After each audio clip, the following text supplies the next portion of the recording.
We are making a caipirinha to celebrate. Here to walk us through all of the steps is Colleen Hughes, head mixologist of the Tanandando Group restaurant group, that is. How are you, Colleen? I'm great. How are you? Well, now I'm better after that joke. I think we all are. Yeah, it's a perfect lead-in for rum. Right? I love it. All right, so let's talk about rum first before we talk about caipirinha. Look, rum is such an interesting liquor because I feel like depending on what country you're from or where you visited, you kind of get a little bit of a different taste.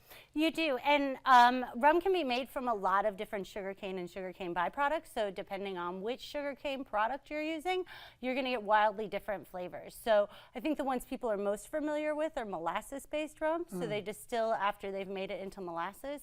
The rums I've brought for you today are actually made from pure sugarcane juice, which actually will have some terroir. Sugarcane, of course, is a grass, so you get these really fun grassy notes. I poured you a little one. Okay. So, and I brought you some rums that don't go by the name rum because I think we're just so used to seeing sort of the standard brands.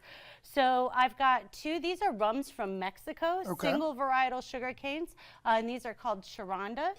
Then we have a clairin, that is a agricole style rum from Haiti. And then of course cachaça, which is an agricole style rum from Brazil. That is delicious. It is. It's very unusual flavors, but you really get a sense of where they come from and where they're grown. Yeah. Now, you mentioned Brazil and rum with Brazil.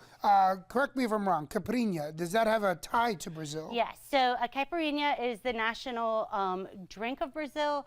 Cachaça, of course, is the national spirit of Brazil. And I was fortunate enough to go to Brazil last year to tour the Novo Fogo factory and get to see all of the sugarcane growing and the whole production. It truly is fascinating and just a really beautiful place. One more question before we start making this drink. You know, sometimes people associate sugary drinks with maybe a headache the next day. Is that can we make that correlation with rum or not really? Well, I think anytime you put a ton of sugar on anything, especially if you're a person who doesn't like, I don't drink soda, so I feel like the sugary drinks can hit you.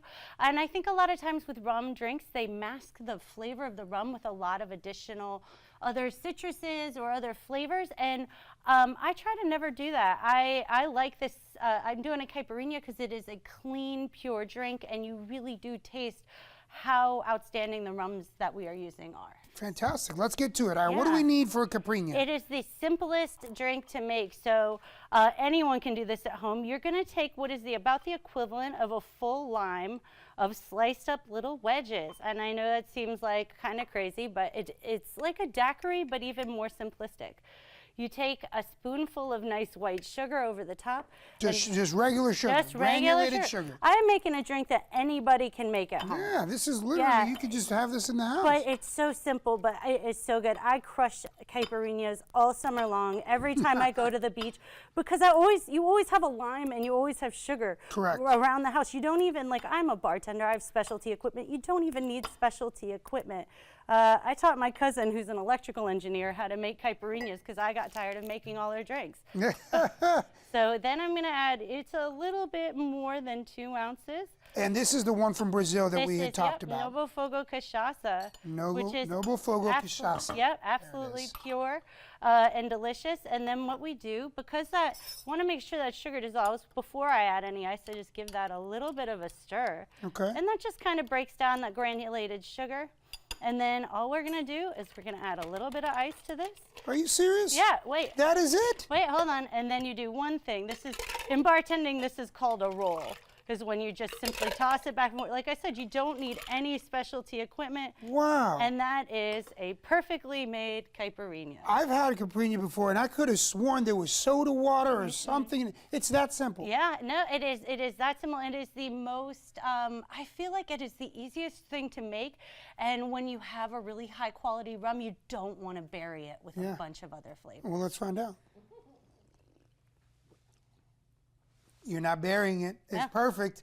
This is refreshing, delicious, and it's still warm outside, Kristen.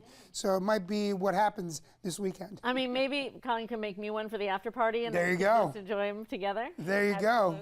Your information there up on the screen, so people know how to get a hold of you guys on social media as well as your website. Kristen?